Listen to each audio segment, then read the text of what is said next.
What's up, Chem 131 Lab? My name is Emily Breed and I'm a CAB member of Team 1. So Dukemisty has graciously granted me with the opportunity to show you guys an enlightening and very informational presentation on hydrogen cyanide. So the first thing to do when considering this molecule is to draw its lowest structure, and the first step in that process is to determine how many valence electrons you have. So hydrogen has 1, carbon has 4, and nitrogen has 5, which gives you a grand total of 10 valence electrons. The next step is to determine what the central atom is, and in this case, it's going to be carbon because it's the least electronegative atom that can sustain the number of bonds needed. So after you've determined what your central atom is, you need to then draw the skeletal structure of your molecule, which you just do by single bonding your central atom to all the other atoms.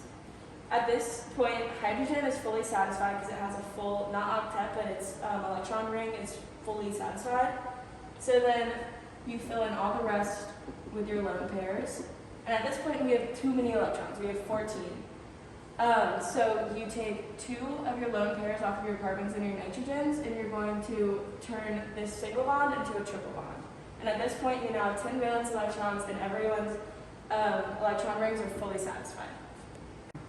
Now that the lower structure is out of the way, let's discuss 3D structure and electron pair geometry.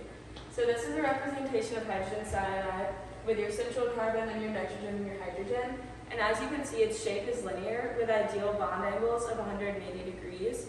And since there was no lone pair on your central carbon, its electron pair geometry is also going to be linear with ideal bond angles of 180 degrees. So the last thing we need to discuss when discussing this molecule is its polarity.